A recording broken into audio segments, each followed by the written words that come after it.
Welcome to the Grandmaster Troll Show. Y'all know who it is. Y'all know what it is.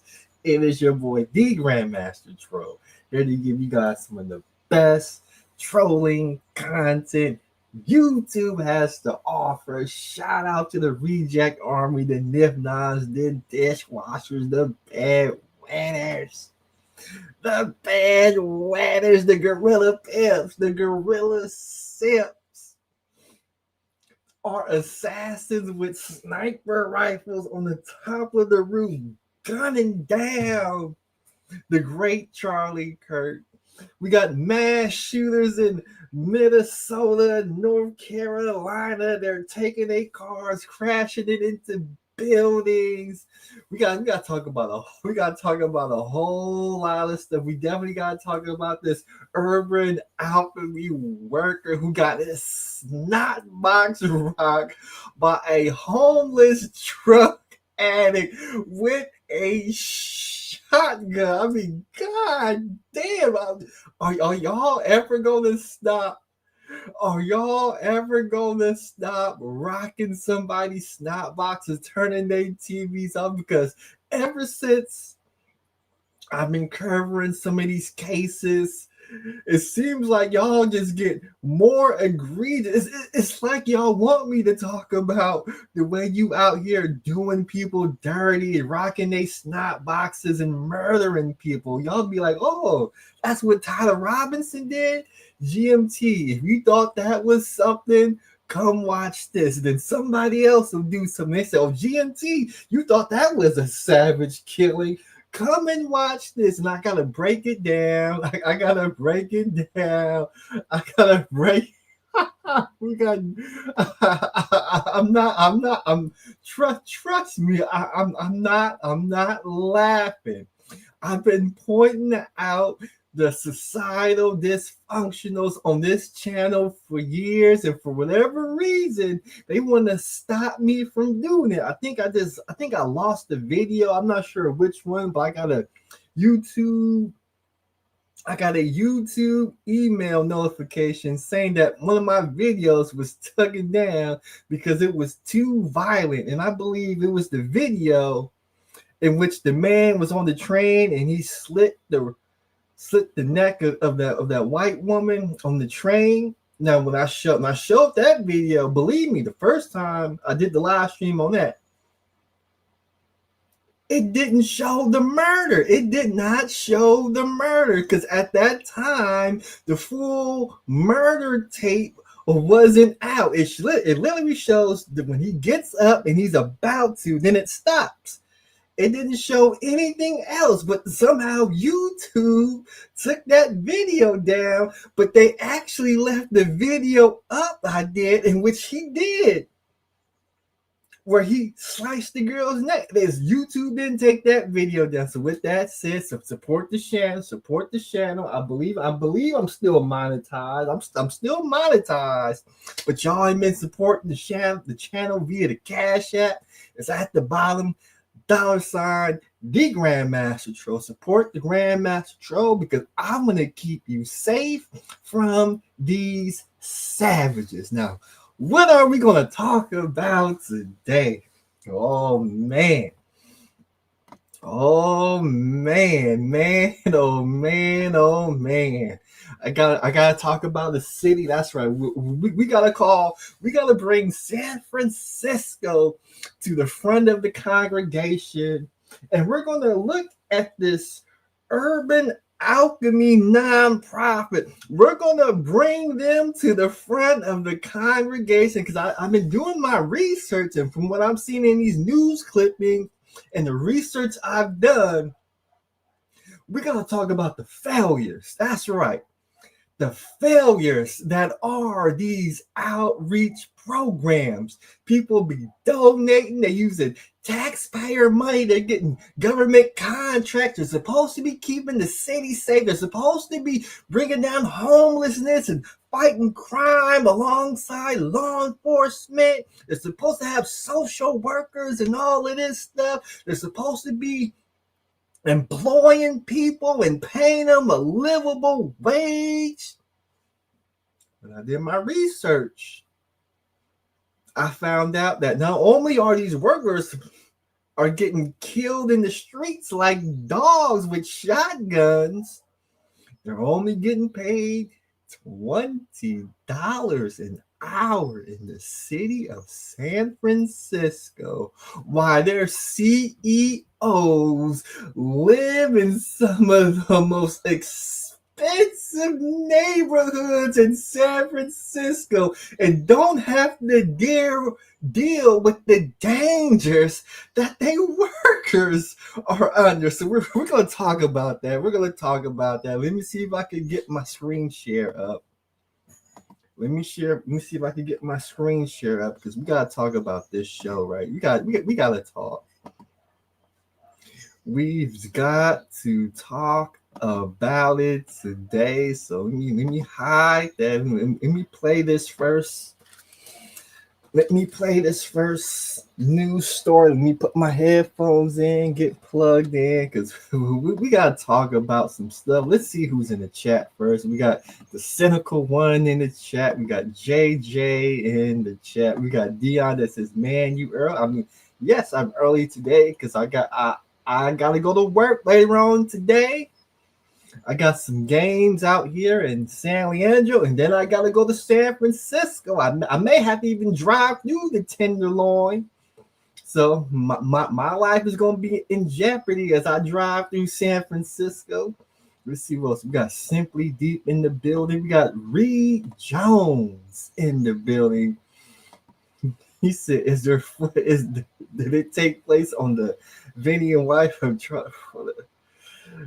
Does it take? Well, unfortunately, at the moment, there's no video footage, so it's gonna be hard. It's gonna be hard to top that, to beat the Charlie Kirk assassination for 2025 Snotbox Award. I don't think it does, but it from what I'm hearing, it is gruesome. We got May the Alchemist says GMT. Yes, I got to investigate now.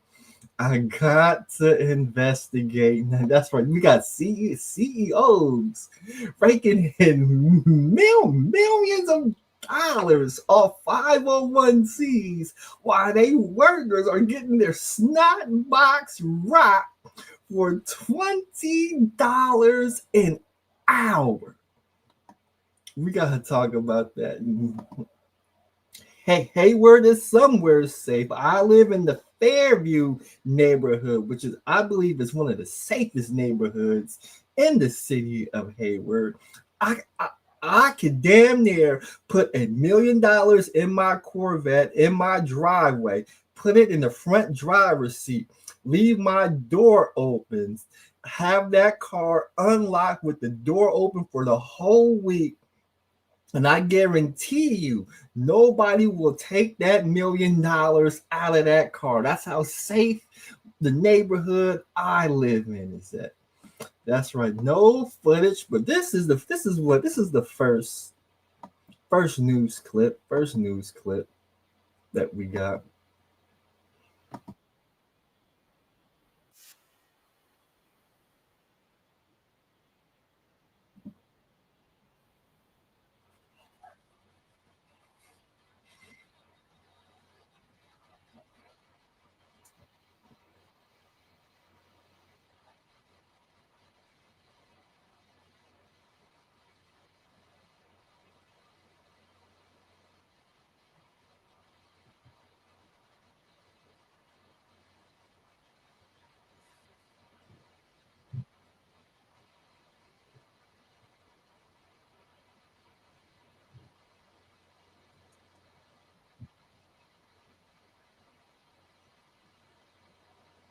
Stop the show. First, we gotta talk about this. We gotta talk about this Negro right here. We gotta talk about this young man right here because I guarantee you, as spokesperson of Urban Alchemy, I guarantee you he gets paid way more than $20 an hour to be a spokesperson for Urban alchemy, and he's not dealing with any of the dangers.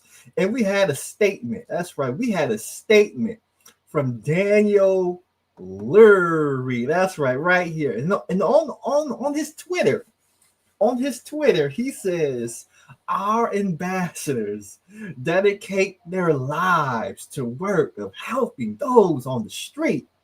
Joey Alexander gave his life for it as we mourn his loss. I am grateful for all of our ambassadors, including those from Urban Alchemy. Every single day, they work alongside our city outreach workers and law enforcement to help those on the street. Keep all of us safe. So that's what the new mayor, Daniel Lurie, had to say. We have another news. Another thing about these news things. The last one was CBS. It just gave you somebody was killed in front of a library.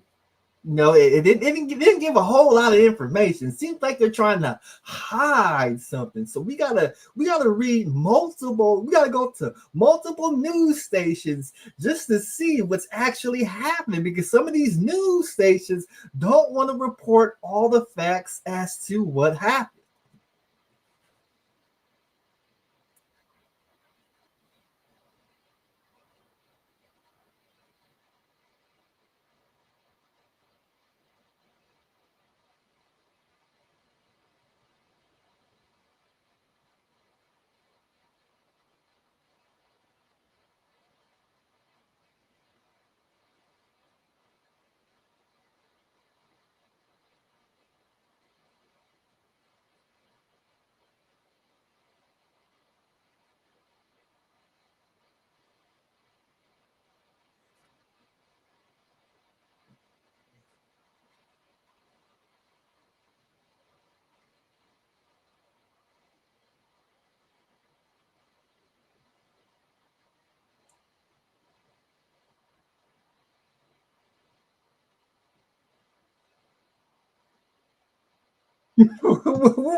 Wait a minute, y'all hear that? Y'all hear that?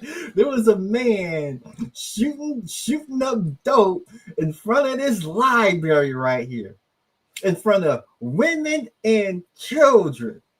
The urban alchemy worker by the name of Joey Alexander told him, "Hey man, you can't be out here shooting up dope. You can't be out here shooting up fentanyl, smoking crack, smoking methamphetamines, shooting up your heroin, smoking your marijuana. You can't be doing that in front of this public library, because there's women and children around." And there was some words exchanged, and this homeless man who was shooting up dope pulled a shotgun out of his backpack, and he rocked his snot box in front of this library right here. And I drive by this library. In fact, when I go to Galeo High School, when I go to KIP, I drive right by this library and I see all these homeless people. Well, not in particularly from this library, but further up the street, because I will say this. If there's one thing Urban Alchemy is doing, is they clean up after these homeless people. After these homeless people piss and defecate all on the street, taking number twos all on the street, shooting up their drugs, leaving their needles on the sidewalk. One thing Urban Alchemy does is they will power wash and they will clean up the street. I will say that when I drive by this street, because I know how it was back in 2022 when things started to open up after the pandemic. It was looking rough.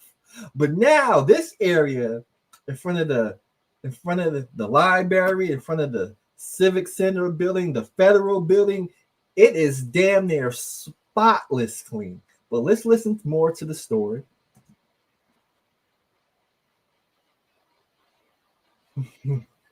So the shooter got arrested after the shooting. We're going to talk about that further coming up.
Okay, so he according to this news report, he had one son and two older brothers. Let's see. You see, we in order to get the truth, in order to get the truth, we gotta go to Fox News because these liberal news outlets want to put spin on it.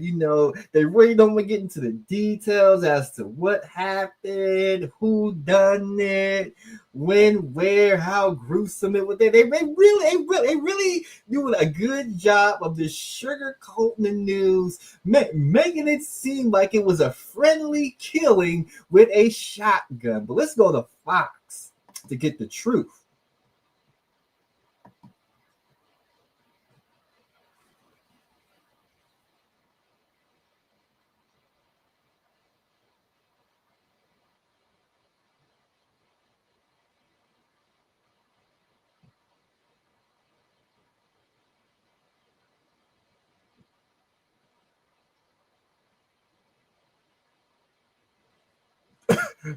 Time out, time out, time out.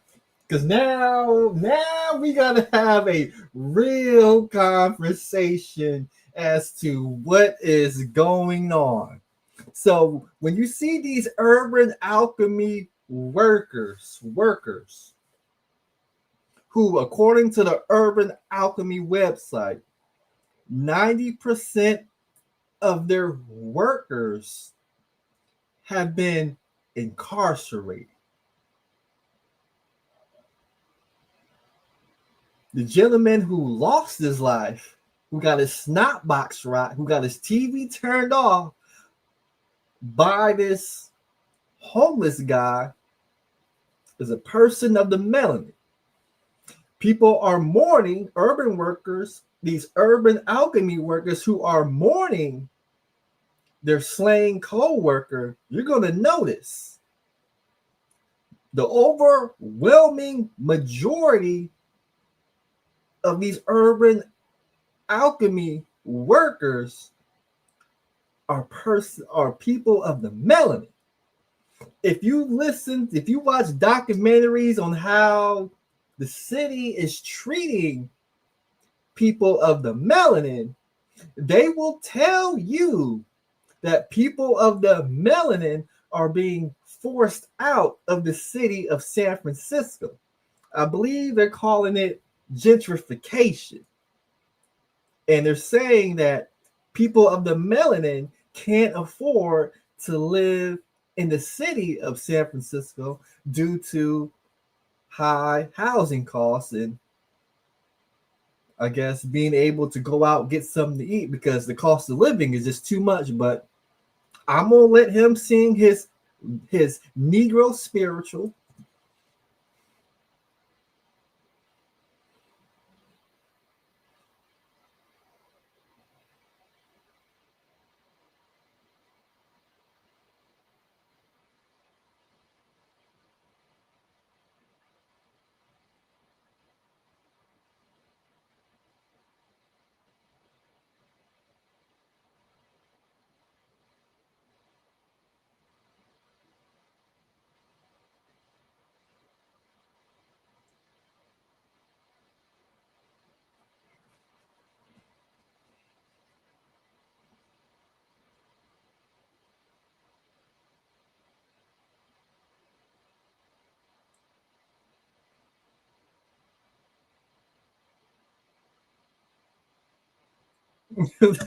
Time out, time out, stop, time out, time out, stop the show.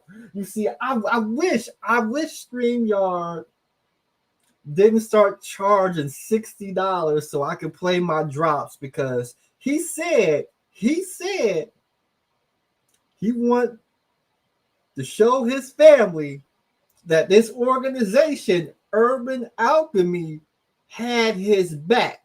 But one of my favorite rappers, Sauce Money, I would love to play the clip. I've been playing it before, but the rap lyric goes something. If you want it, come and get it. The only nigga that will have your back is the fucking floor when you hit it. Now we go back Friday night when this unfortunate incident happened. He told him, hey man, you can't be smoking out here. You can't be shooting up dope out here.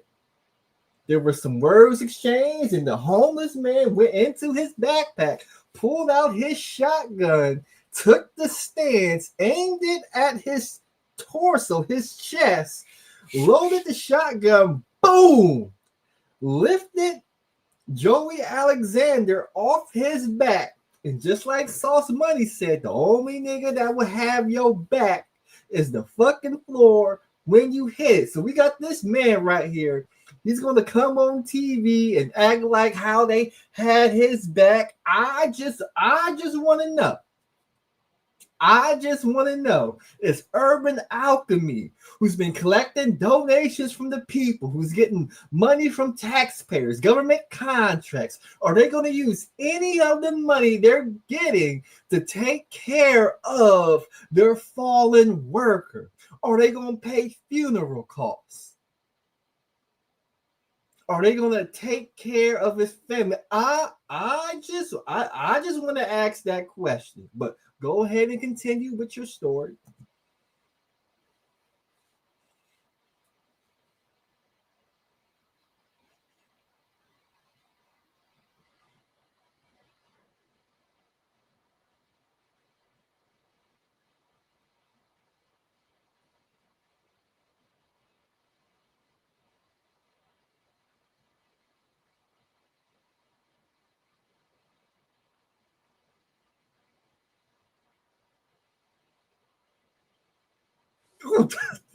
Time out.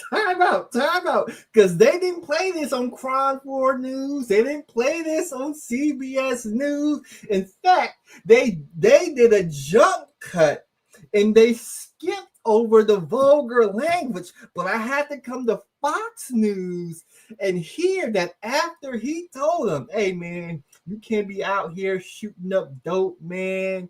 We got all these women and children, man. I'm trying to make the community safe, man. I'm representing Urban Alchemy, man. I'm just like you. I was incarcerated. I was homeless, just like you. And I just want to tell you there's a better way. And the man who took his life said, fuck you and Urban Alchemy. Let's go. Let's play that again.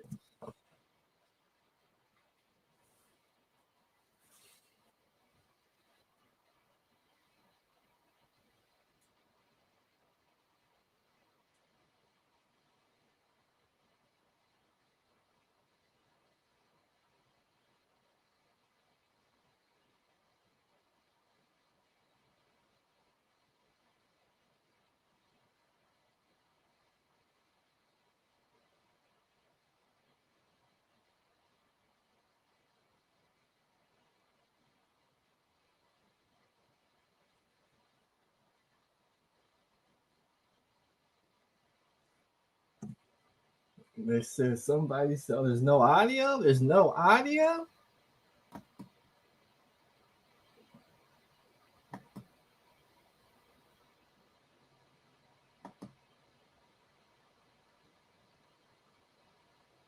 Hold on, give me 1 second to fix the audio.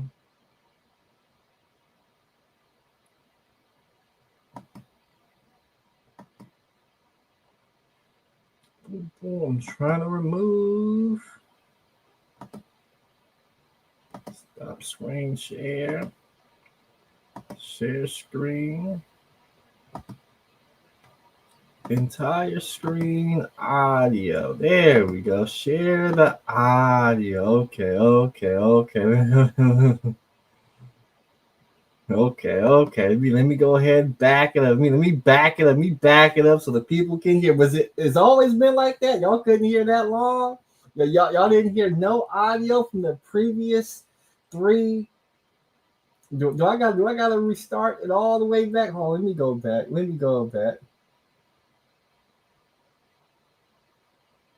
Let me see.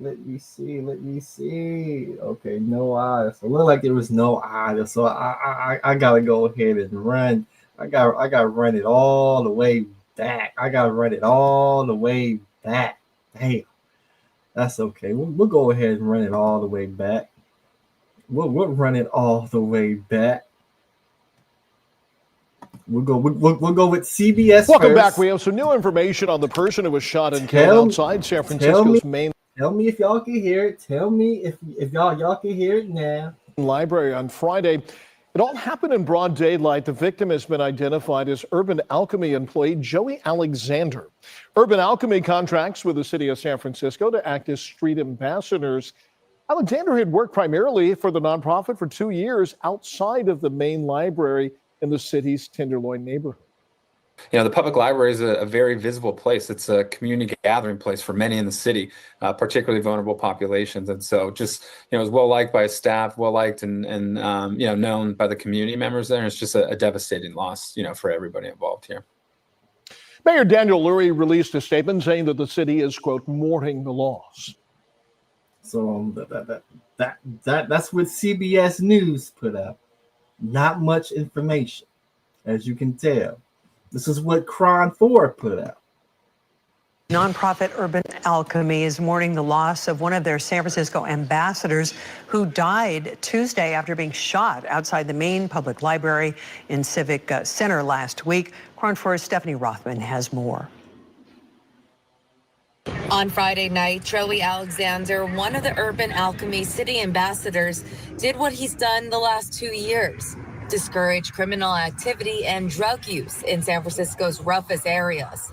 Urban Alchemy spokesperson Jess Montejano says the 60-year-old ex-incarcerated Oakland resident asked a man to stop using drugs outside the main doors of the San Francisco Public Library in Civic Center. Because there's women and children around, and he didn't want that, you know, to be seen, just like all of our practitioners do.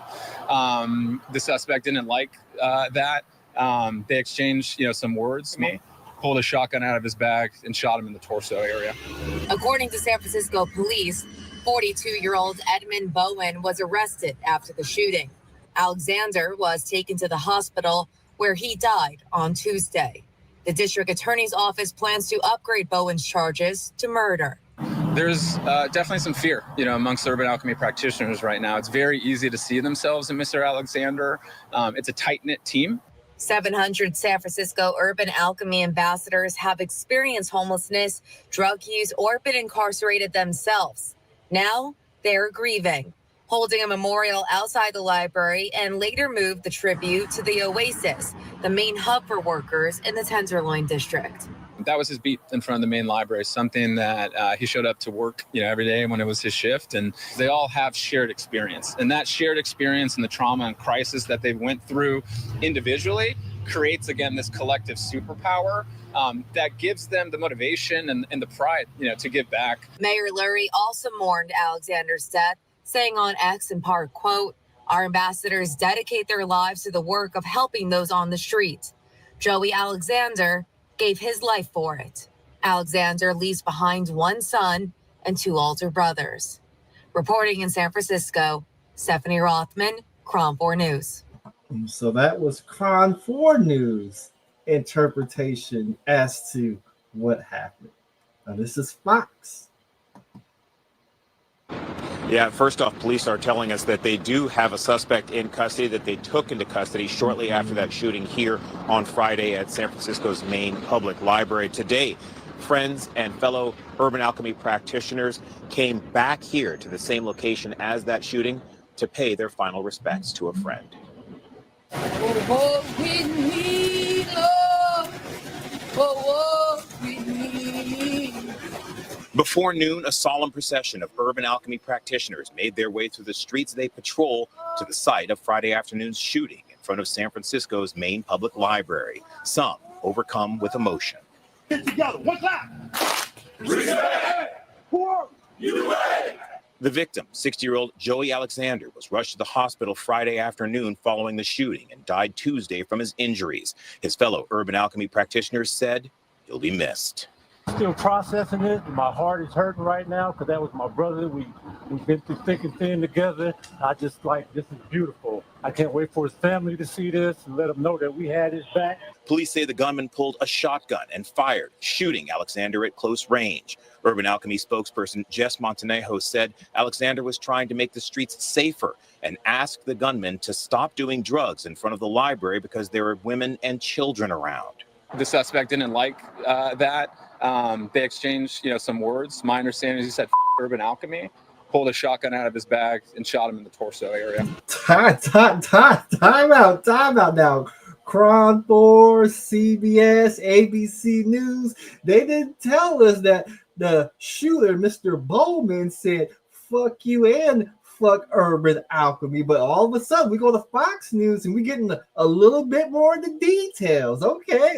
So he was a disrespectful. He was a disrespectful, homeless drug addict, wielding shotgun man. Okay. Police say San Francisco sheriffs and officers were nearby and responded to the shooting and arrested 42-year-old Edmund Bowen. Bowen is currently in custody awaiting formal charges. Friends and family want to focus on Joey Alexander and the changes he was making in his own life and in the world around him. He'd served time himself, putting him in the unique position of being able to talk to others. His brother said Alexander was working hard to turn his life around. I guess he wanted to make it right for what he done in his past. I do not know, but whatever he was doing, it was the right thing. He loved his job. I know that. He loved his job.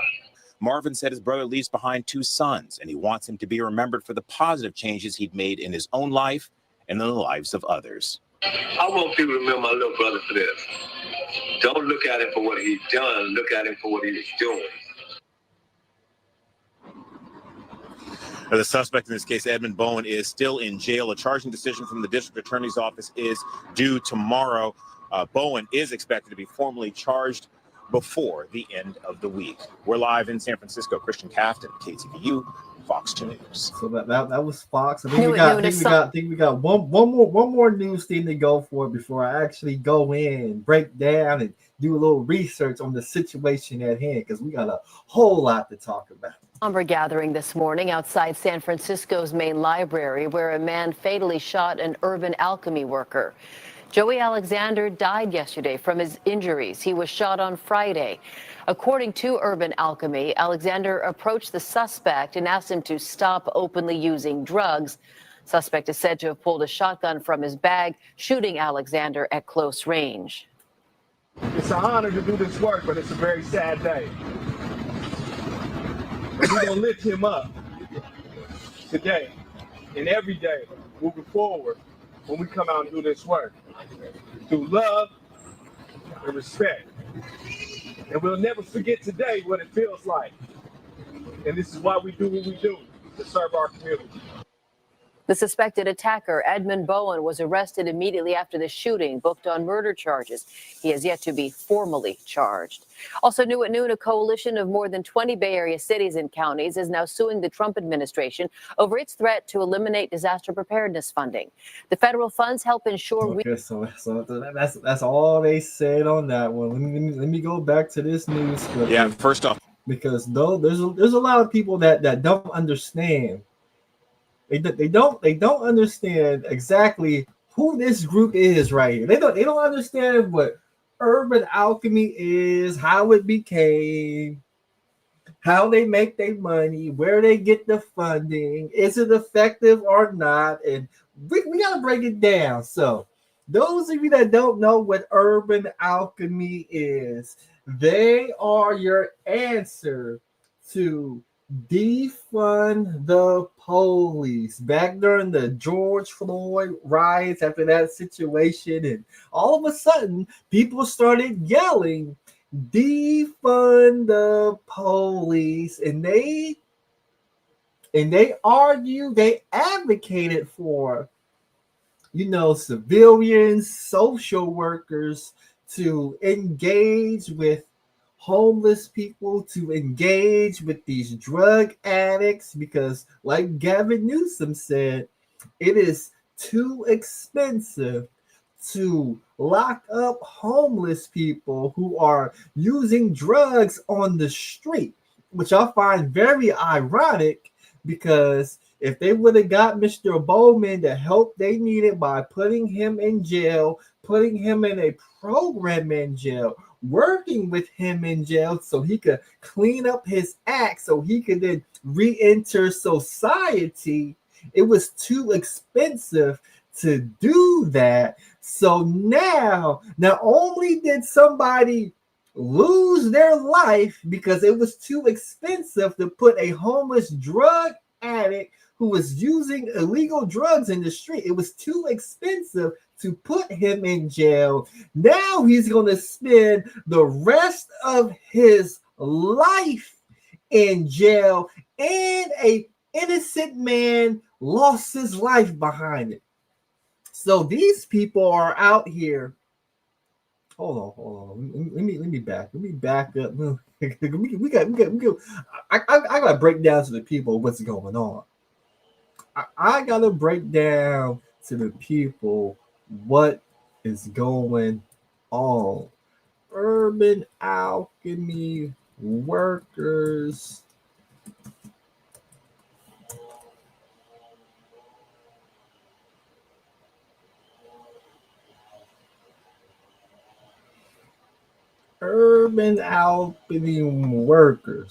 That's what we got to talk about how much these Urban Alchemy workers get paid. These Urban Alchemy workers get paid. These practitioners, they call them. These hourly pay for practitioners, as advertised, between $17.50 and $26.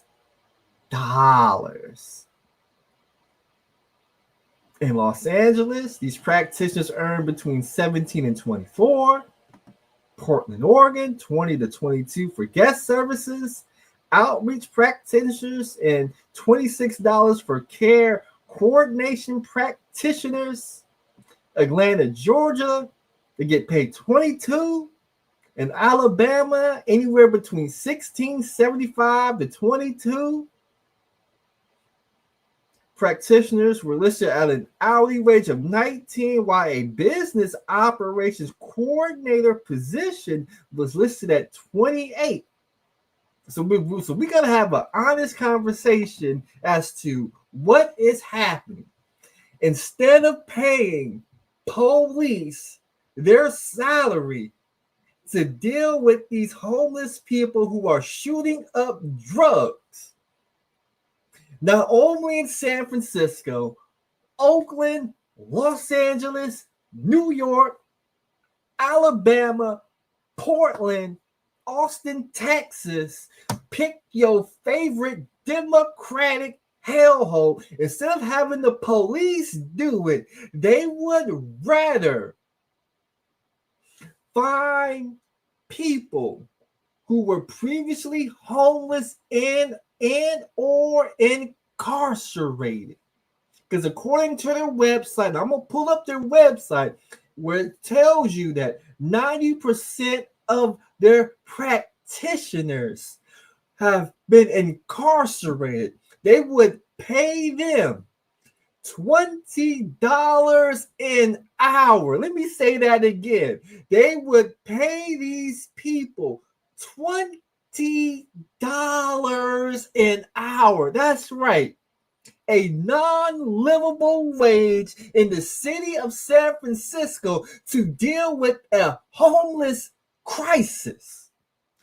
Open air drug market where under the guidance of Mayor London Breed, where they gave homeless people needles to shoot dope, to shoot fentanyl, heroin, crack, methamphetamines, cocaine, whatever drug they were using, they gave them the same needle that this man said, hey man, you shouldn't be out here shooting up drugs with the same needle London Breed gave you because there's women and children. The homeless man opened up his backpack, pulled out a shotgun from his backpack. From close range, boom, lifted Mr. Lewis off his feet, putting him on his back with holes in his chest. And a couple of days later, he succumbed to his injuries. The police, the people who are equipped with a badge, a gun, mace, batons, radio, police cars, body armor, backup, radio, training and tactics and law enforcement tactics were able to arrest this man for murder when in all actuality, they should have been the one to arrest him for having illegal and using illegal drugs in public. But somehow along the way, voters in these cities were tricked, bamboozled into having Urban Alchemy out there. Now let's see who actually Urban Alchemy is. Who is a part of Urban Alchemy?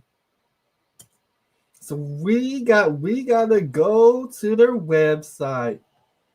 We gotta go to their website and find out who Urban Alchemy is. Who Urban Alchemy is, what they do, and how they do it. And we gotta talk about the flaws. We gotta talk about the flaws that Urban Alchemy is. So without further ado, this is their website right here. Urban Alchemy transforms people in places. You see them out here. You see them out here cleaning the street. You see them out here being on the front lines. You see them out there, obviously out here feeding these people, interacting with the people. These people are putting their lives on the line. They're actually being put in these dangerous neighborhoods, dealing with people who suffer from mental illness who they claim is brought on by, if we listen to mayors like Brandon Johnson, if we listen to the London Breeds, if we listen to the Barbara Lees, the Mayor Shane Towles, the Daniel Lurries, the Kamala Harris, pick your favorite liberal Democratic politician, they would tell you homeless people suffer from mental illness because of poverty. The housing is unaffordable. It's unaffordable to live. They're out here on drugs. They've been incarcerated. So that's why they're mentally ill. And we got to treat them with dignity, respect, and compassion. We got to have empathy for them. All that, okay. All that's fair. I'll go ahead and I'll agree with you in that. But then they put these people on the front lines at $20 an hour. They are literally risking their lives. But I bet you the person who built this website, I bet you the people who sit on the board of this company, I bet you the CEOs. Hold on. Let me see if I can find the board real quick. Let me see if I can introduce you the board real quick. I bet you the Dr. Lena Millers, the Bayron Wilsons, the Malik Totes, the Anquans, the Ian Clark Johnsons, the Dr. Lisa De La Rue, the Mike Anderer, the Sharon Hang, the Jeff Dickies of the world, the Louis Hammonds of the world. I bet you the people right here, the Lola Widows, the Rob Hopes, the Ben Taco Owens. I bet you the people who sit on the board, who are on the front lines day to day in the most dangerous circumstances, I bet you they make way more than $20 an hour. Let me paint the picture for you.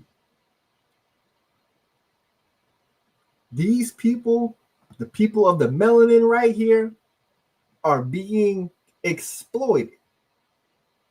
We know, based on what they talk about, $20 an hour is not a livable wage in the city of San Francisco. But these people right here, they show up every day, 8-hour shifts at $20 an hour, $160 a day. They make sure the streets is clean, and they actually try and fight crime in the city of San Francisco. These people of the melanin. When I saw that the overwhelming of these practitioners were people of melanin living in a city of San Francisco where the population of people of the melanin in that city is less than 5%, I said, these people right here are being exploited and they don't even know it. That's exactly what I told myself. In fact, let me go forward real quick. New at noon, a somber. Let me go forward real quick. Let me see if I can find this guy right here. This guy right here. I want to find this guy right here. Listen to what this guy said. It's an honor to do this work, but it's a very sad day. It's an honor to do this work, but it's a very sad day. Continue. We're gonna lift him up today and every day moving forward when we come out and do this work through love and respect. And we'll never forget today what it feels like. And this is why we do what we do, to serve our community. They out there serving their community, putting their lives on the line, dealing with some of the most chaotic, erratic, mentally ill people for $20 an hour. You got mayors of their city talking about he gave his life. So they are literally the police without the badge, without the guns, getting their snot box rocked at $20 an hour, being exploited. He don't even know it because in his mind, it's an honor. It's an honor to be a $20 an hour rent-a-cop with no gun, no badge, no authority. And when we go to their website, let me see. You go to their services.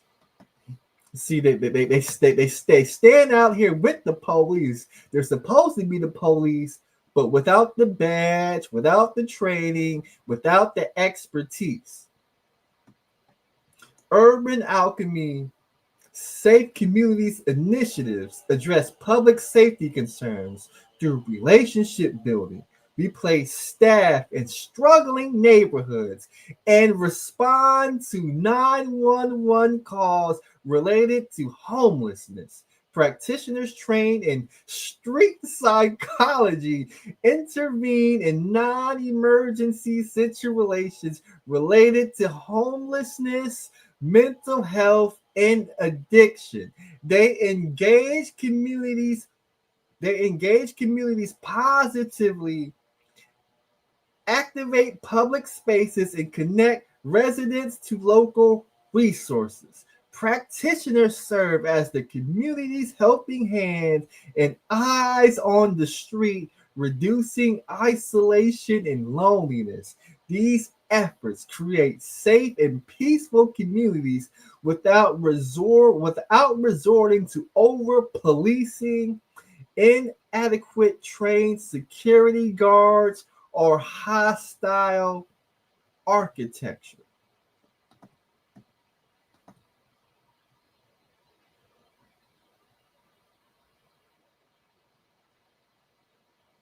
So this is what they claim they do. What else do they do?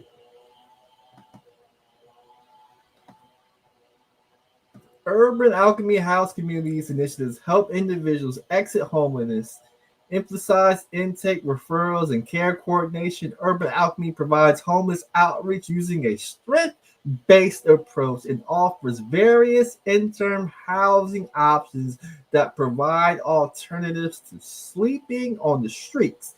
We have developed new models of outreach and alternative shelter options such as tiny home villages, safe camping, and safe parking. Urban Alchemy is dedicated to ensuring the long-term stability for the most vulnerable individuals living in the communities we serve. Many of our practitioners have experienced the instability of homelessness themselves, giving them the empathy to connect with and skills to help others struggling with shelter.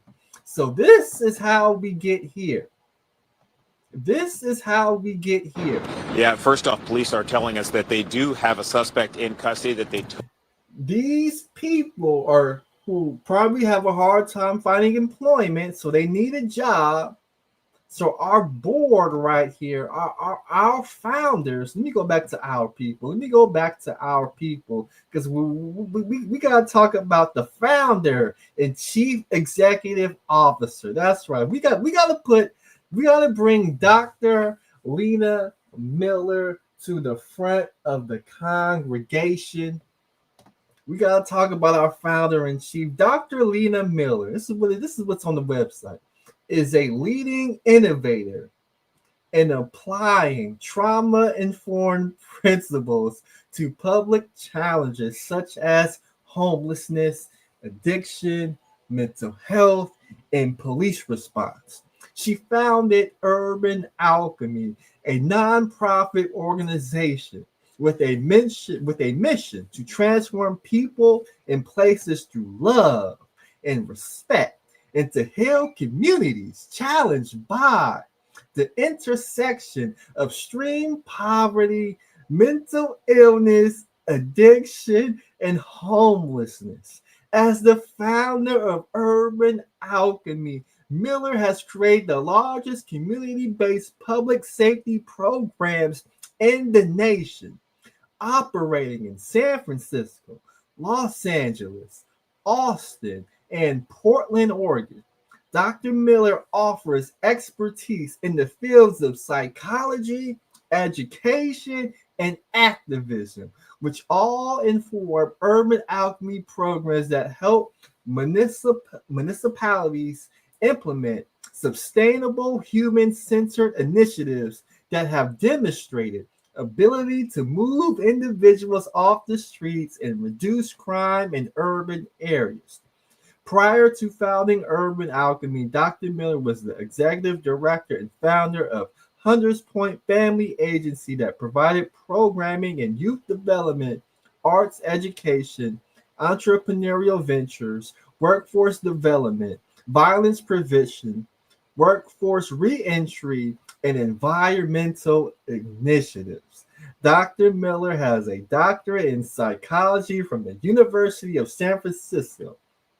She currently resides in San Francisco and is committed to bringing a peaceful and supportive presence, inviting communities to rebuild a sense of pride and respect in traumatized spaces. Boy, do they use a bunch of word salad to explain what they do. And they literally hit all of the talking points: mental illness, poverty, trauma, activism, initiatives. I mean, all of the big words. But let's look into Dr. Rima Miller. Now, I couldn't find nothing on her net worth. Let me see. Net worth. I couldn't find nothing on the net worth. Let's see.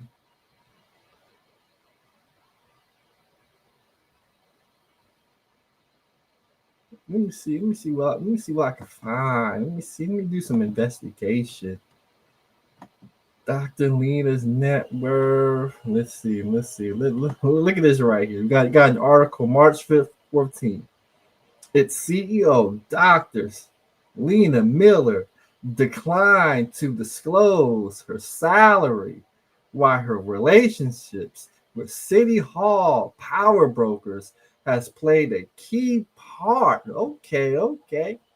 Complimentary to Tony Robbins, whose self-help empire has stacked his network to an estimated 600 million. Lena Miller. Let me see. Let me click on some of these articles. See what we can find. See what we can find. These people was out here dealing with city brokers, doing major deals, making all this money, collecting, getting government contracts, getting all this funding, but they won't tell us how much they pay themselves. Urban Alchemy's website is an odd mixture of new age philosophy and unsustained claims of success. For example, the website says it's cleaned LA Skid Row and transformed Skid Row from a traumatized environment into somewhere people felt safe and proud to upkeep. Anyone who visited Skid Rows knows the reality. Urban Alchemy claimed it cleared more than 188,000 tents from Skid Row. That's almost 3 times the total number of homeless people in LA County, according to LASHA.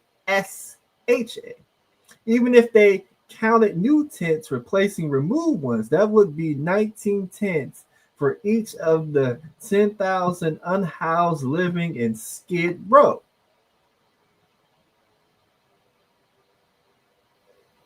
Let me see.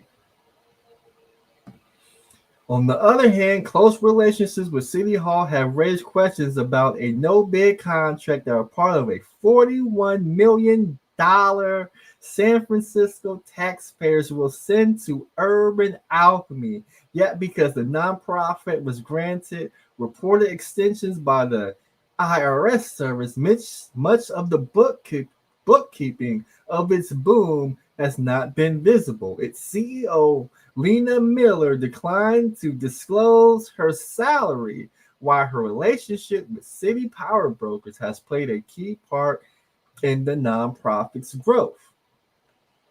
Last year, the city of Los Angeles signed a $2.6 million contract for serving the Venice and Hollywood locations. The contract describes the service Urban Alchemy is supposed to provide, but has no performance measures other than periodic reporting. The contract doesn't even specify what they should be reporting on.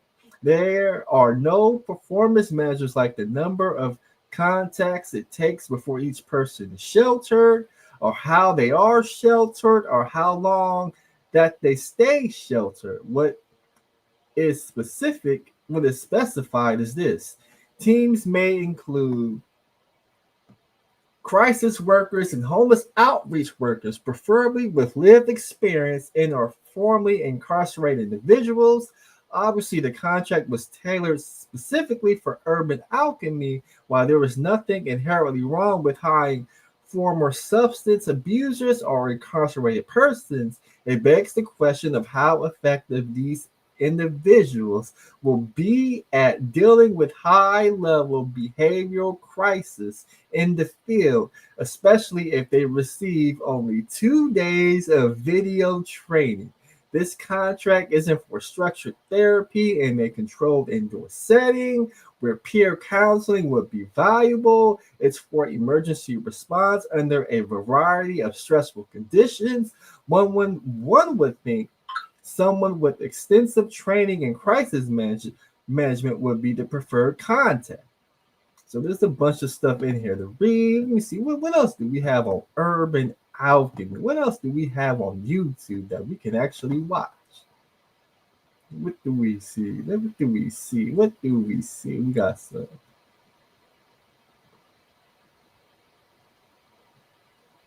Let's see. Let's see.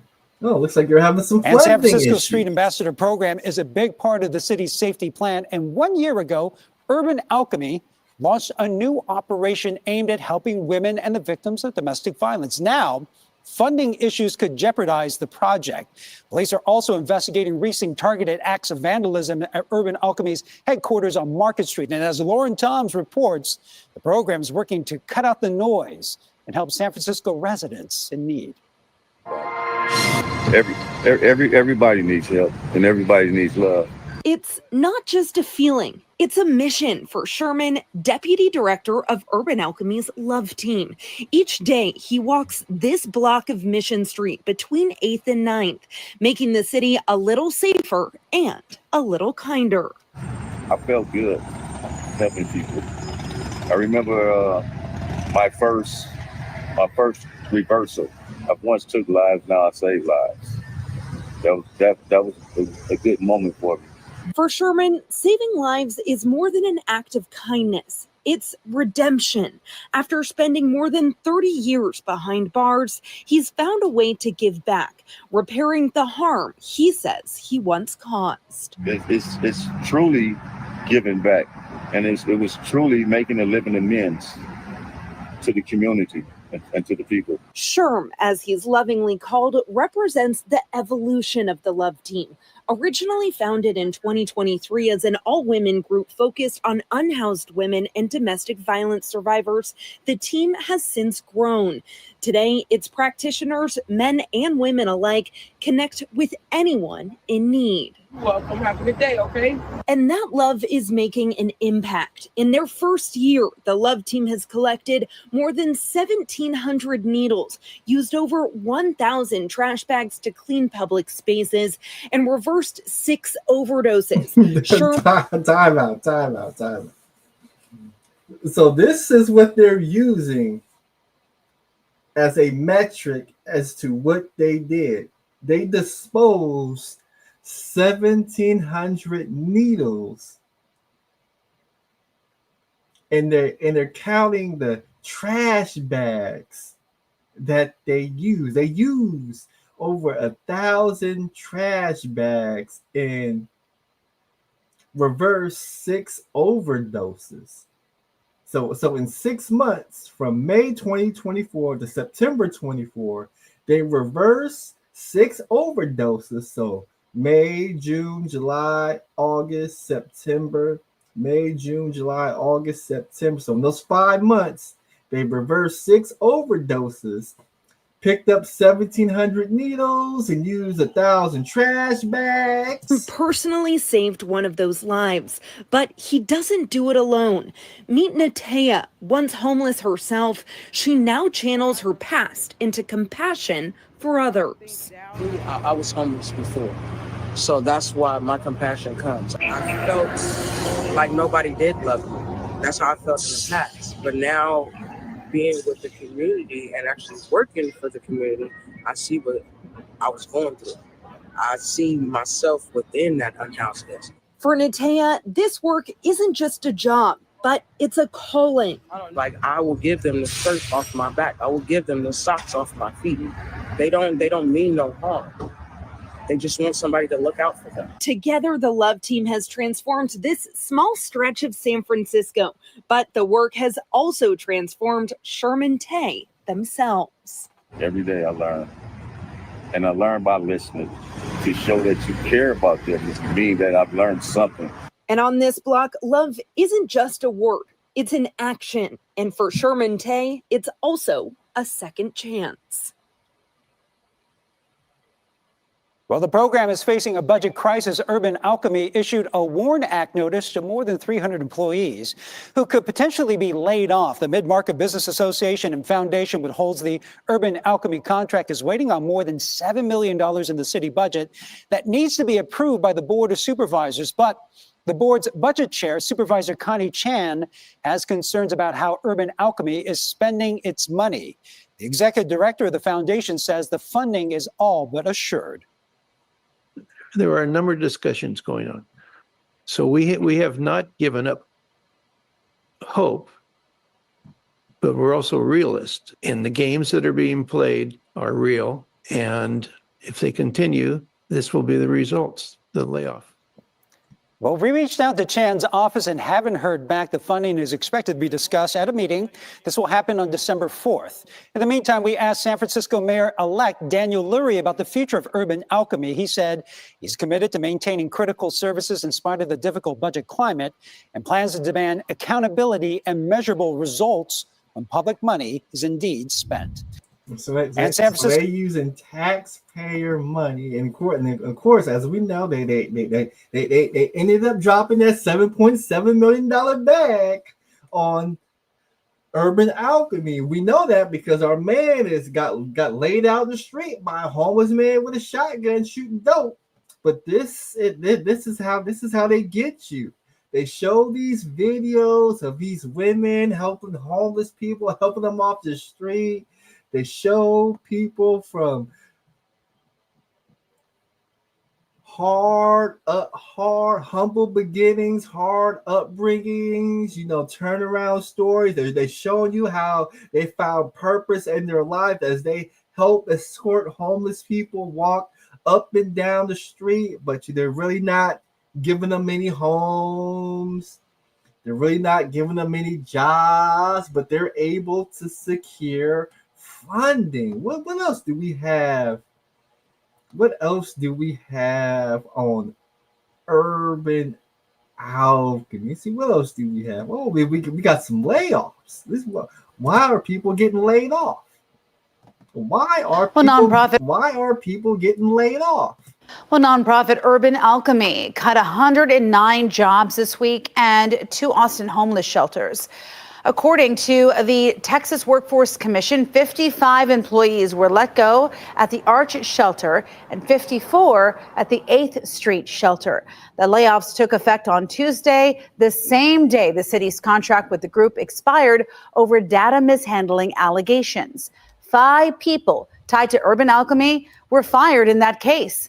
The city has transferred the facilities to another group called Endeavors under an emergency contract. So we got people getting arrested because they're mishandling the data on how they're reporting their effectiveness.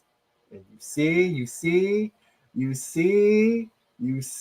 and this is the problem.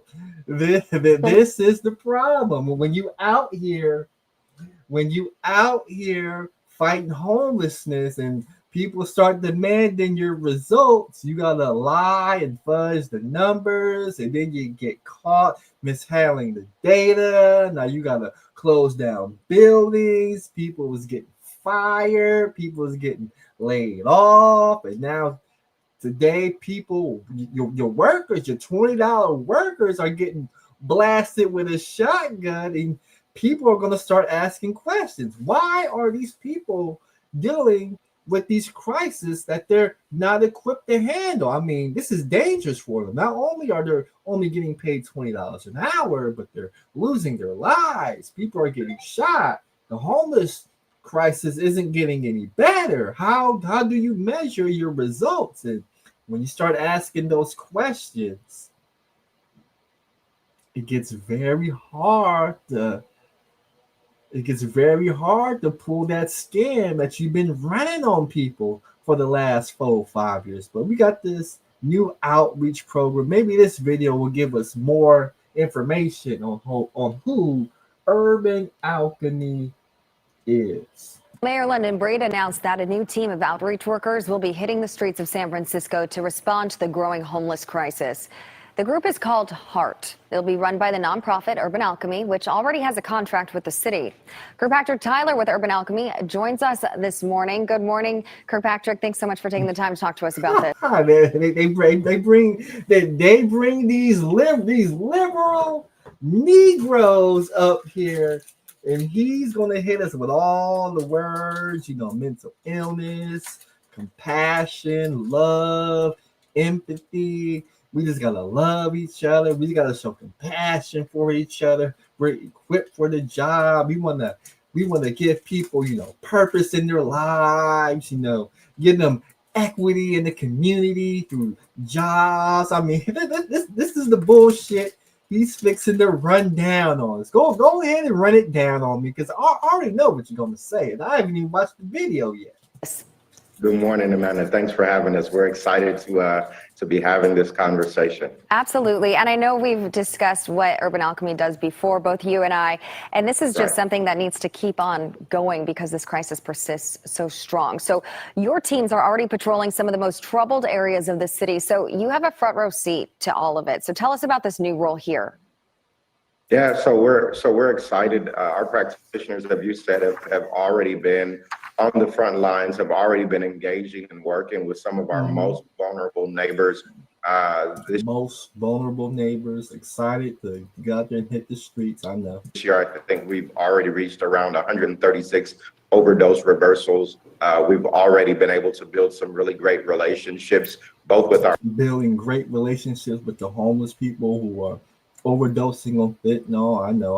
Our unhoused neighbors, as well as the stakeholders and residents in these communities, with the HEART program, which really is an extension of the work that we started, in 2017, 2018, will allow us to create an intervention and a space between law enforcement and our most vulnerable neighbors. And so when there is, I know you want to bridge the gap between homeless people and law enforcement, and show them that there's a different way. You don't have to be so heavy-handed. You can use love, compassion, and empathy to make the community a safer place for everybody.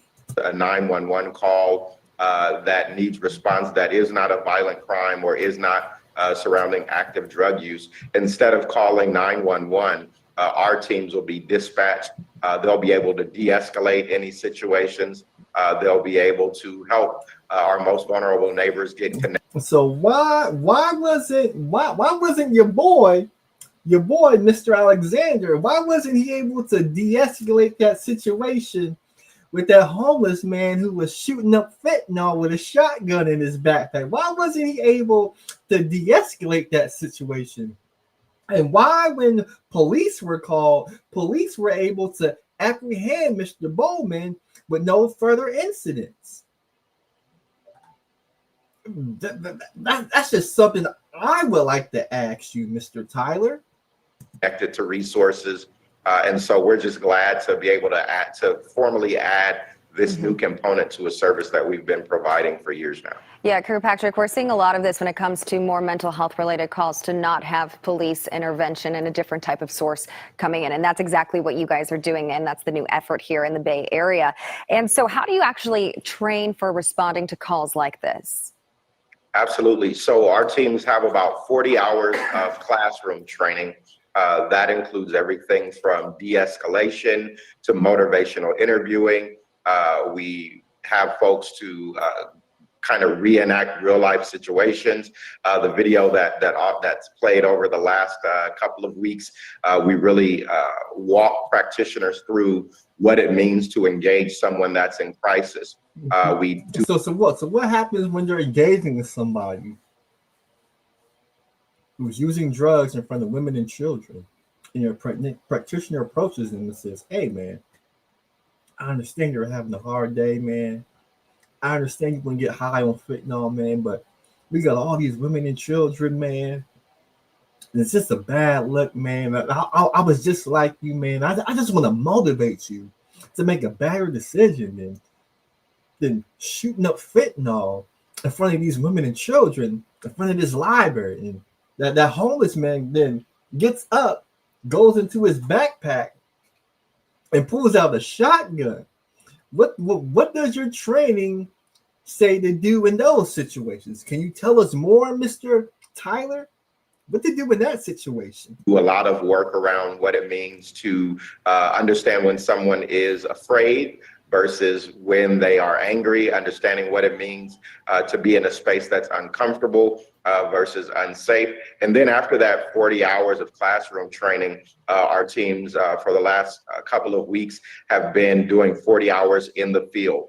This training includes CPR training, overdose reversal training, as well as the use of Narcan, so that we really can be the on the ground, in the moment intervention for the areas where we serve. Mm-hmm. And so there is no training when the homeless man who is high on fentanyl pulls out a shotgun from his backpack and points it right at your close blank range. There is no training for that, Mr. Tyler, because all that talk about Narcan, motivational speeches, recognizing that somebody's angry or sad, all of that doesn't work, Mr. Tyler, huh? I guess at that point, you just gotta pray to God that the homeless man with a shotgun doesn't rock your snot box. And unfortunately, Mr. Tyler, your boy Joey Alexander, he learned the hard way and he lost his life for it. some of the team members actually have these real life experiences that connect them to the communities they patrol. I find that really interesting. So can you tell us a little bit more about how this makes Urban Alchemy so effective? Yeah, well, Amanda, as you know, that's really at the core of who Urban Alchemy is, along with the national call to create programs that involve the people most affected by crisis to become a part of the solution. Urban Alchemy primarily recruits. Look at the guy right there is having a crisis. We got Urban Alchemy trying to de-escalate. But if this person was having a crisis, if he pulls a shotgun out of his bag, if he pulls a gun from his waistband, if he pulls a knife from his pocket, then all of a sudden Urban Alchemy is not equipped to do that, to do anything with this individual, because now this individual is a threat and he's violent and he could take somebody's life. Hires and was built by formerly incarcerated long-term offenders and folks with lived homeless experience. The reason that we believe that we are the best folks to do that work is because our practitioners and our leadership not only were able to pull themselves and do the work to get themselves out of these situations, but we also have a history of helping others. And so now what we've been able to do is take that expertise of our own lived experience and begin to formalize that and help folks to find their own path into sustainable living. We have now been able to show evidence, HEART is an extension of the work that we did in Los Angeles through Circle, but really HEART is about bringing it back home, because all of the work that we've done with engagement and with intervention started with our work in the Tenderloin and in the mid-market community. And so really we're glad to see, one, that this call for community-based interventions is going forward. Two, that we have the leadership inside of the city and the supervisor's office and the mayor's office to double down and say we have to do something different. We have to use innovative ideas. And three, that we are now seeing not just the idea, but the results and the data that shows that when we have community-based interventions, that we can move the dial in this crisis. Absolutely. And so we're just so thankful to be a part of the work and glad to be glad to have a platform to continue talking about it. And you're able to expand on giving those solutions to the city. For Patrick Tyler with Urban. And they've been feeding y'all Negroes this bullshit. They've been feeding y'all Negroes that bullshit for the past 10 years now. And it's not working. All of this, I understand what you're going through, homeless person, high on fentanyl. I was just like you. I was high on fentanyl myself. I hurt family. I felt bad. I was just like you. But I was gonna tell you, Mr. Bowman, there's another way. There's another way.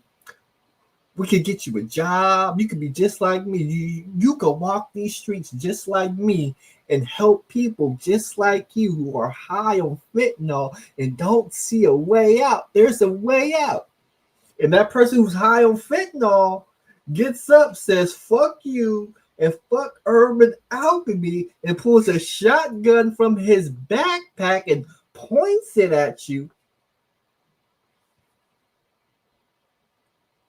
All of that training, all of that field work, all of that lived experience, all that empathy and compassion you have, it goes out the motherfucking door when he pulled that shotgun on you. I want to ask you, Urban Alchemy. I want to ask you, Urban Alchemy.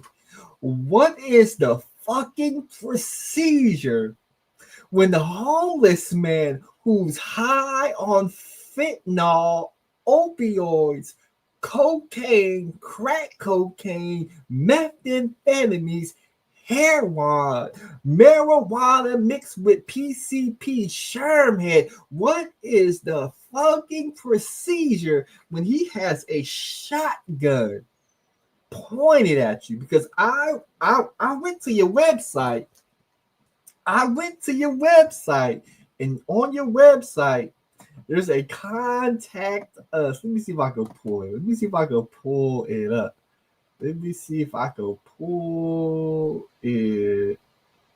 up. See, we got your facts and questions here. They got commonly asked questions. What data shows that Urban's Alchemy approach is working? Our effectiveness has been widely recognized as demonstrated by increasing demand for our services. In just 3 years, we grew over 500% and are now operating in multiple cities. In 2023 alone, Urban Alchemy improved conditions in the neighborhood by achieved 52 reduction in crimes at Urban Alchemy intersections in San Francisco. Wait a minute. So you mean to tell me in intersections that you guys are stationed at, crime went down by 52%, leading a community response to more than 40,000 non-emergent calls in San Francisco and Los Angeles, reducing homelessness, help reduce unsheltered homelessness by nearly 50% in the Hollywood and Van Ness neighborhoods of Los Angeles. Do I really want to read? Do I really want to read all this? Does Urban Alchemy perform a police or security function? One of Urban Alchemy's many functions is to provide complementary strategies to conventional policing and security. Urban Alchemy does not enforce laws, force people to move, or take responsibility for protecting property. We develop relationships with people and encourage them to treat their neighborhood with respect.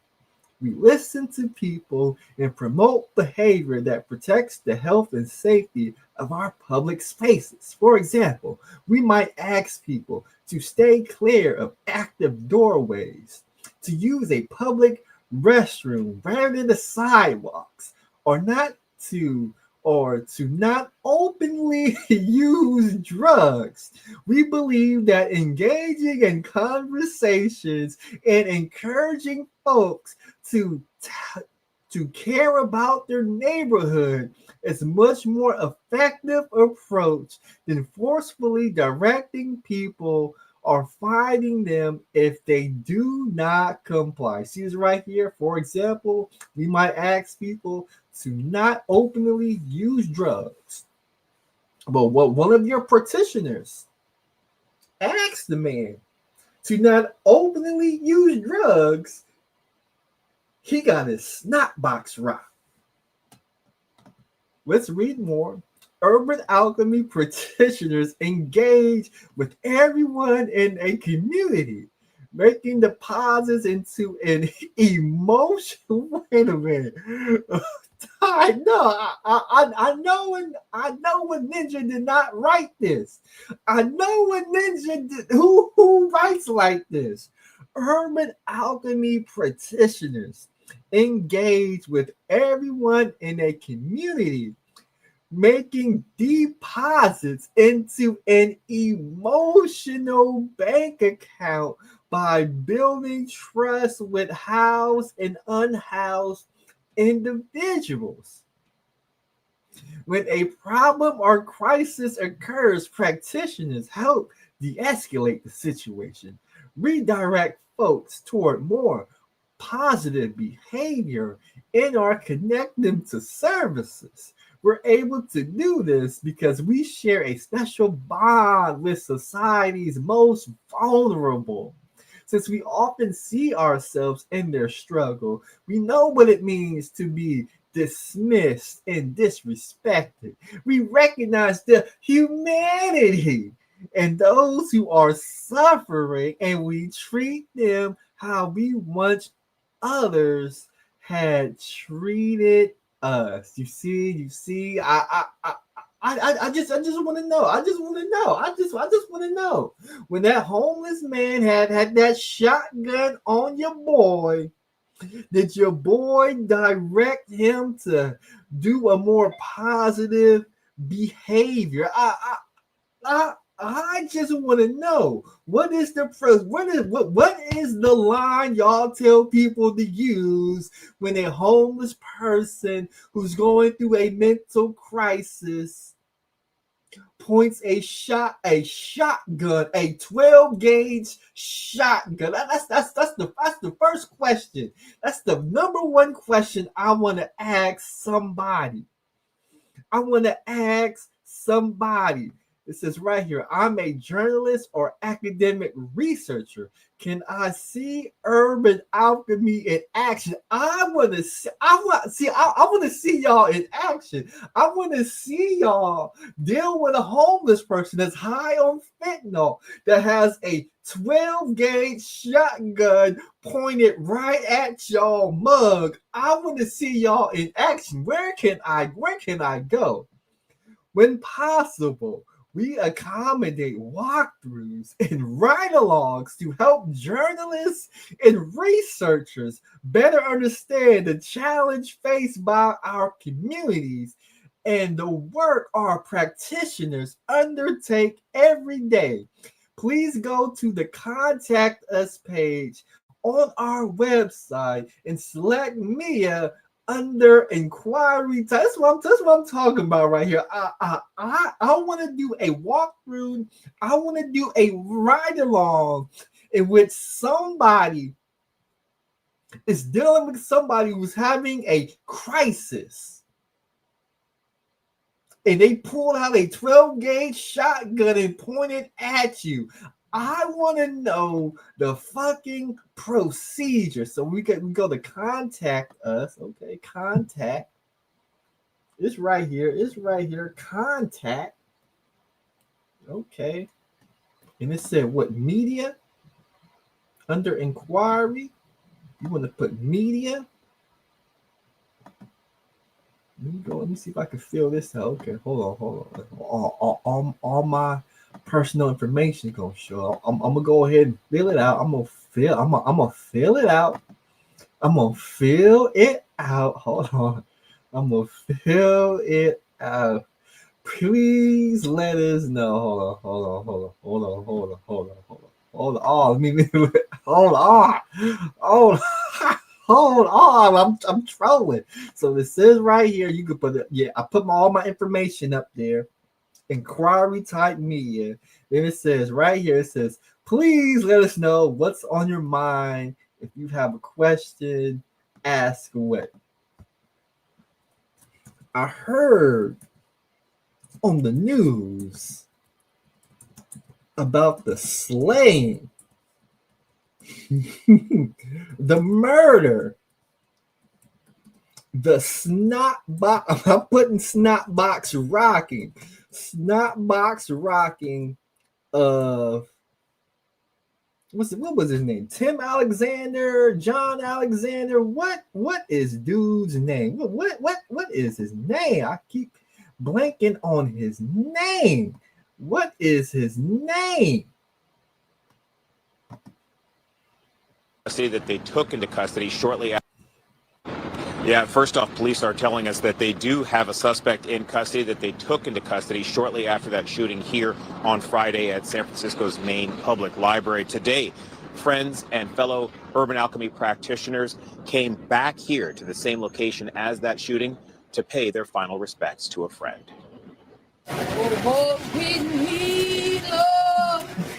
Walk with me, Lord. They singing them Negro spirituals. Let's go.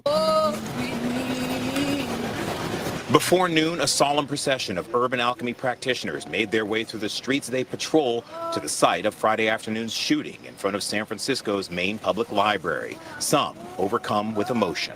Get together, one time. The victim, 60-year-old Joey Alexander, was rushed. Joey Alexander is his name. That's exactly what I wanted to know. I heard on the news about the slaying, the murder, the snotbox rocking of Urban Alchemy practitioner Joey Alexander. I want to better understand how your practitioners are putting their lives on the line for $20 an hour. Only got 600 characters. Okay, hold on. Putting on their lives for $20 an hour. How are they trained and equipped to deal with the crisis that Mr. Alexander was in? Okay. Now all we gotta do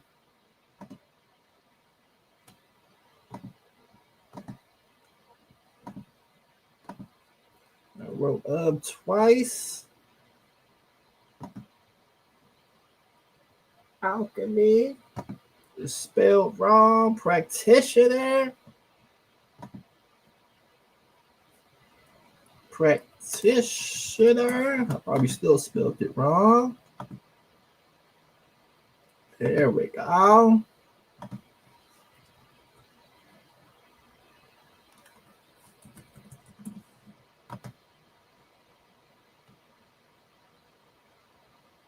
Okay. Okay, now let's read it. Let's read it one more time. I capitalized. What we got right here? I heard on the news about the slaying, the murder, the snotbox rocking of Urban Alchemy practitioner Joey Alexander.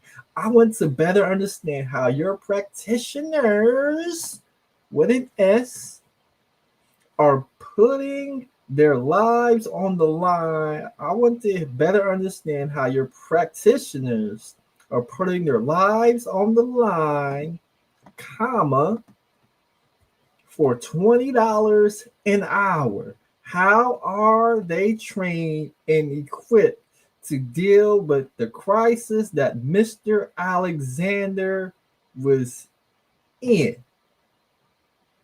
How are they trained and equipped to deal with the Mr. Alexander was in, considering He lost his life. And you got send message. So we sent that message right there. I would love. Oh, they even got a phone. They got a phone number right here. They got a phone number we could call. Hold on. They got a phone number we could call. Hold on. Oh, hold on. Hold my beer. I got some questions I can ask. Hold on. I got questions I can ask. Let me see if I could call him. Let me see if I could call him and talk to him. I'm gonna call him and talk to him. Thank you for contacting Urban Alchemy with safety and service in your top priority. If you are reporting a crime in progress or a medical emergency, hang up and call 911. Please hold, and the next available operator will be with you shortly. So all calls are recorded for quality assurance. While on hold, you can press 1 at any time to leave a message. Tell me if y'all can hear the phone conversation. It got me on hold.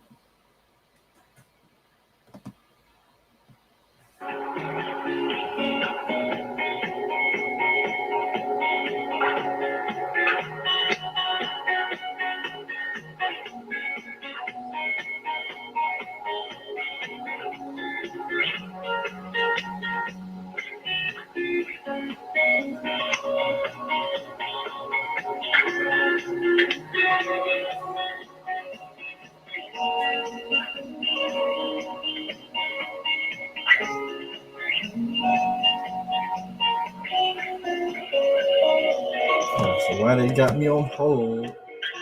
Looks like I'm gonna be on hold for a while.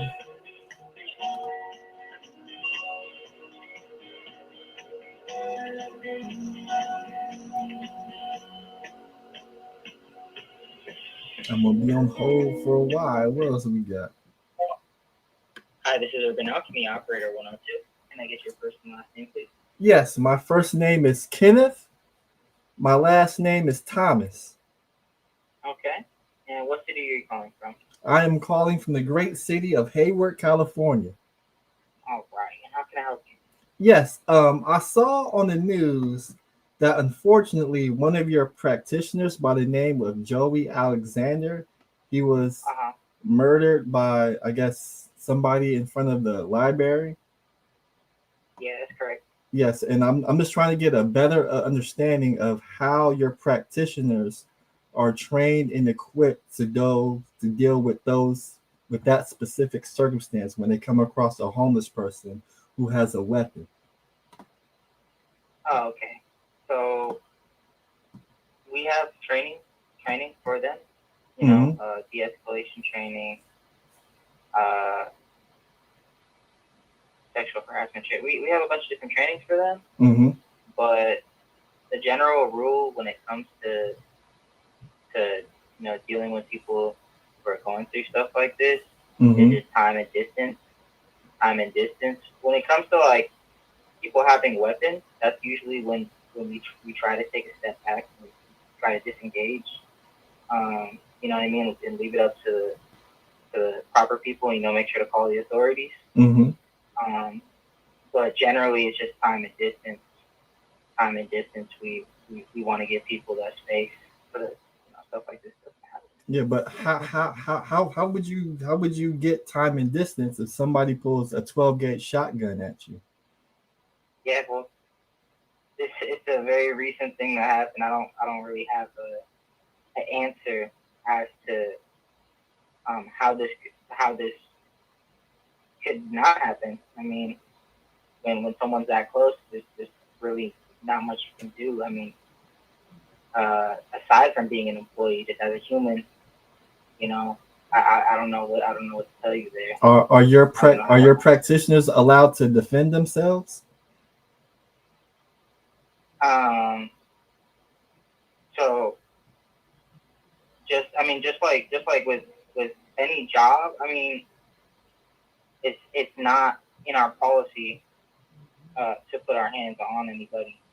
So if you're if your practitioners are out in the field and they're dealing with a crisis situation, and that person attacks them with a weapon or uses their hands or uses a knife, are you telling me your practitioners will get fired if they protect themselves? No, that would all be circumstantial. You know, if a practitioner's defending themselves, then all that stuff that would be investigated. It's not really black and white. Okay. And like I said, at the end of the day, we're all people, and we can't, as employers, we can't, I can't say what someone will do. You know what I mean? Mm-hmm. And that's just coming from me as an operator of this phone line.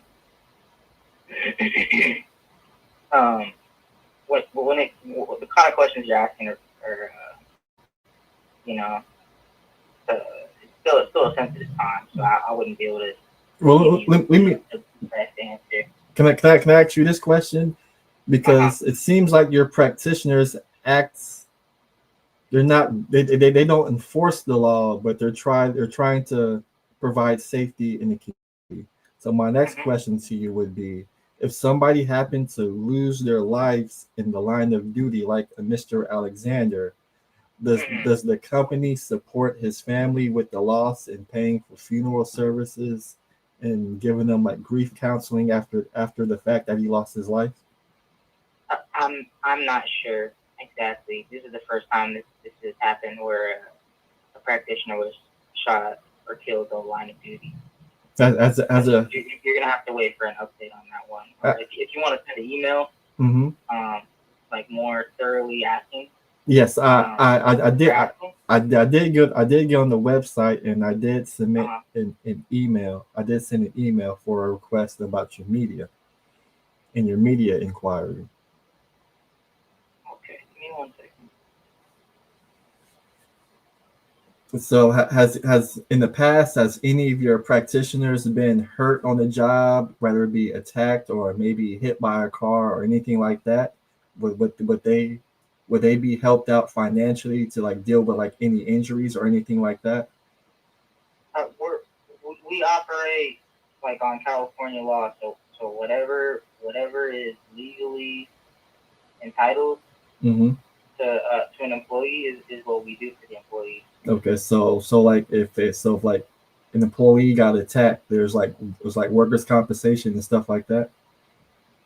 Yeah, I mean, of course. Okay. We're a job just like anyone else. Okay. And did you on your website it said you guys do walkthroughs and ride-alongs? How would I be able to schedule one of those? Because I did fill out an inquiry on your website. Okay, so all the inquiries, we forward all those inquiries. If you sent the inquiry on our website, then we already definitely sent it to the right people, and we just be waiting for a response back. Okay. Well, man, I'm thankful for all your help. What's your name again? My name's Gavi. Thank you. Well, thank you very much. You've answered all of my questions. I don't want to waste any more of your time. No, not at all. Not at all. Okay. You have a nice day, Kendall. You too. Thank you. Bye. So it seems as though this company, Urban Alchemy, this is the first time one of their practitioners got their snot box rocked, and they don't have a plan in place as to what happens if one of their practitioners loses their life in the line of duty. So this, like you said on the phone, this is very new to them. This is very, very, very new to them. So I'm real interested. I'm real interested in what they will do. We got Deon Davis says, who is GMT called? I will call these businesses. I will ask them the difficult questions. I will hold them accountable. And it seems as though when these practitioners who were out there $20, making $20 an hour, putting their life on the line, dealing with some of the most mentally ill people in this world, who are also high on some of the most dangerous drugs known to man. When they're presented with a scenario where threats of violence can be used, it is against company policy for them to use their hands, and they have to use time and distance as their number one friend. And I guess call the real police to deal with the situation. It seems like our buddy Joey Alexander was ill-equipped to deal with the situation he was in, and unfortunately, he lost his life. He got his snot box rocked with a 12-gauge shotty by a homeless man who was using drugs in front of a public library. And this company is employed through government contracts and taxpayers' money to step in front of the police, because the people at the library who contract this company to be out there, instead of them telling, because what usually happens is the public library is supposed to hire their own security to deal with homeless people using drugs in front of their establishment. But I bet you that library found out it's real dangerous to ask a homeless person to stop using drugs in front of their establishment. So they would call the police, call the security. When the security or police dealt with them and they used force, and they would put hands and forcibly remove somebody, they didn't feel good about it because they thought the police or security is too excessive. They didn't handle it nicely. They didn't use compassion and love and empathy. And they didn't build a relationship, and they made the homeless person who's shooting drugs in front of their establishment didn't feel like a human, and they didn't respect his humanity. This is words they use. So instead of them calling the police and calling the security, they're going to use a contract with Urban Alchemy, and Urban Alchemy is going to handle it because they could build a relationship because they have lived experiences. So Mr. Joey Alexander goes to the library, and he asked the man, this was the first mistake. He asked the man to stop using drugs. Then the second mistake he felt for, he didn't like that the man was using drugs because there was women and children around. Well, let's talk about that. See, I find you liberal simp ninjas, you guys are cool. You guys are cool. You guys are okay. You guys are okay with men fighting. You guys are okay with men killing men. You are okay when the men are being abused, when men are getting violated. You will walk past a man getting violated, getting his rights violated, like it's all okay in the world. But the minute something happens in front of women and children, all of a sudden you magical Negroes want to put your simp capes on. You activate your simp capes and you want to activate your simp superpowers.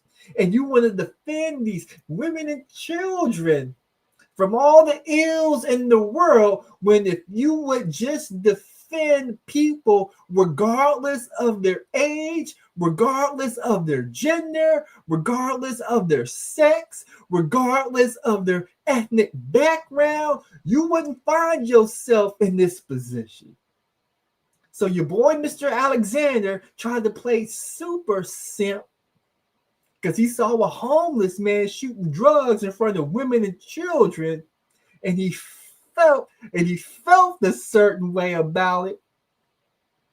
And he tried to use all the liberal talking points that he was trained up under Urban Alchemy, having compassion, having empathy, understanding, respecting somebody else's humanity.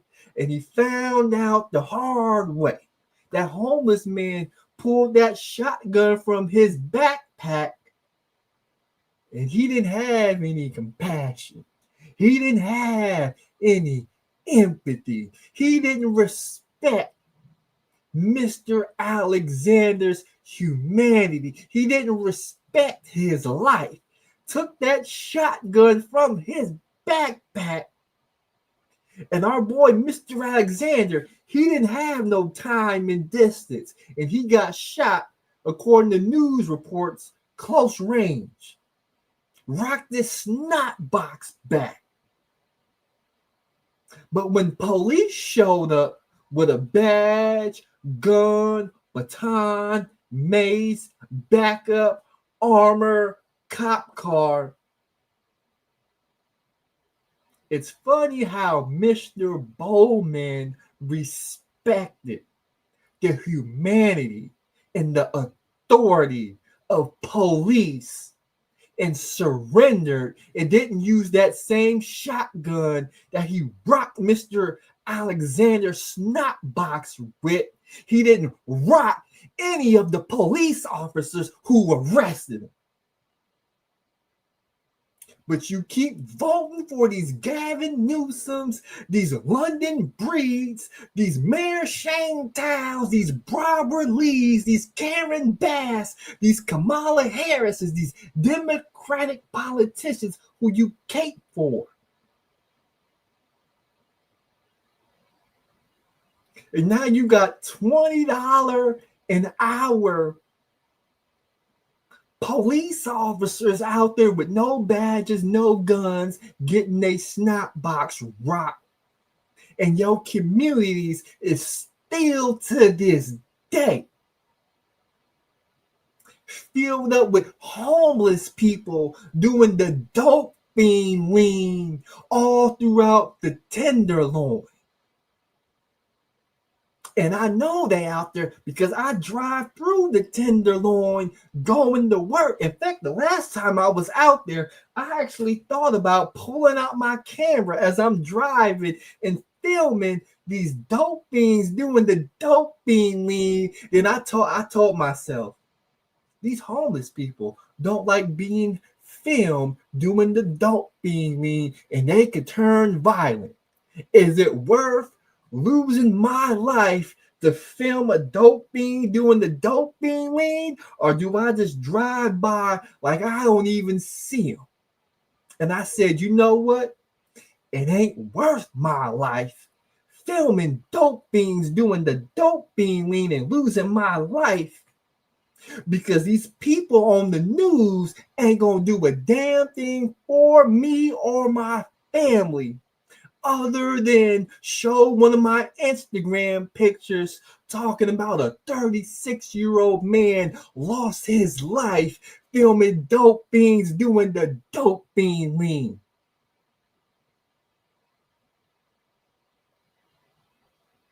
Because I understand.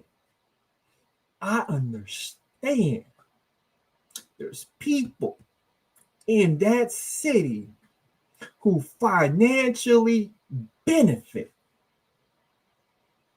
from homeless people being out there. In fact, hold on.